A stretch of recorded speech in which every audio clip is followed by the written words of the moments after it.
Hello, this is Kelly Beavis Woodle, and I am presenting information regarding the RASW worksheet procedure. And this is one of the lessons that I taught um, toward the end of a data collection period for the RASW. This is 5 of 5, and it was conducted on 4/30/2018. What I did was I looked at the student's IEP and selected an overarching goal for that particular student in order to determine um, that she will be able to use low vision equipment software and be efficient in that process in her use of her equipment to read and produce work in the time allotted, similar to that of her peers. This student is initial, so this is her first year of receiving services. She comes from a family that does have a family history of um, her brother, her mother, and her grandfather all have um, this eye condition, which is optic nerve atrophy. Optic nerve atrophy. So this is her overarching goal. Once I selected it, then I moved to the second component, which is the measurable lesson objective. And what it is a subset of the overarching goal and something that I could do within several lesson cycles over the course of 2 weeks, so that I could note that Anna was able to increase her knowledge and skills by using basic hotkeys and identify the reader and magnification icons using Zoom text. Once I taught the lessons, I collected the data, and I also received feedback from the teacher for the days that I was not when I was not on site. And so based on that data collection, it was noted that Anna was using her hotkeys associated with the magnification. She was working to identify the Zoom window types and turning on and off the speech using the reader toolbar. The behaviors that this young lady was exhibiting prior to when we were looking at the accessibility tools and Zoom text at the same time had diminished. She wasn't very interested in the accessibility tools, and like I said, behaviors were occurring as a result of that, which led to my reflective analysis of that student evidence. And all of this is written in question format, because then that generates ideas of what is causing any type of learning issues, what it may be slowing progress,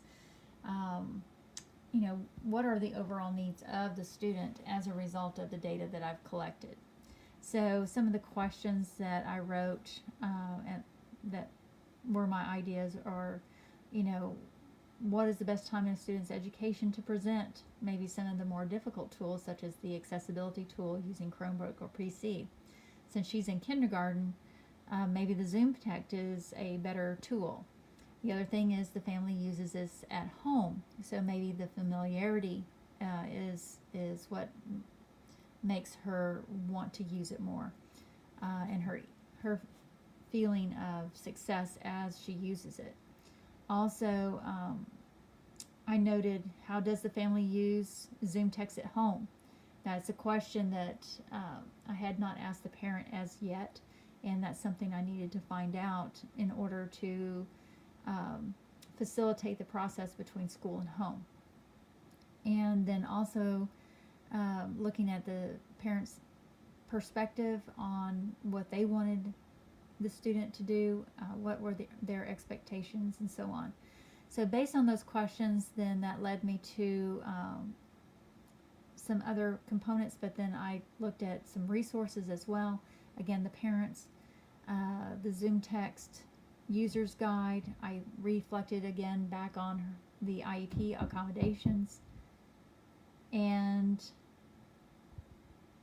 then also noted that Big Brother uses this at home as well. So the family input was very important. Next, I looked at my next steps, and basically it's continued to teach the Zoom text using a variety of tools embedded in the software. Note that progress on her skills, use the data to introduce other options as the student becomes more proficient.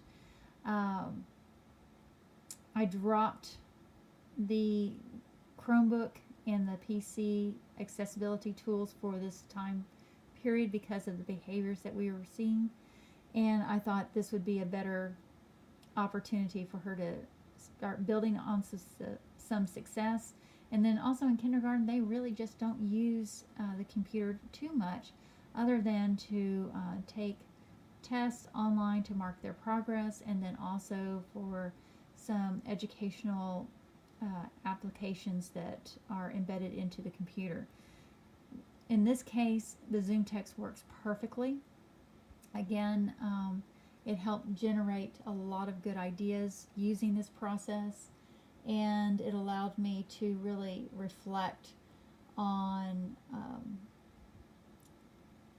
all the needs of the student, and gave me a path to follow as I went through this process. So overall, this was a really good process. It was very efficient, and it really generated a lot of great questions and made me think again too, what are the resources that I may need to tap into to answer some of my questions. So that is the nuts and bolts of the process that I went through during the RASW series, and based on the feedback that I've received so far, I believe it went really well, and like I said, the student made great gains, and the parents and the teachers were very happy with, along with the student, were very happy with the skills that this young lady had learned. Thank you very much. Signing off.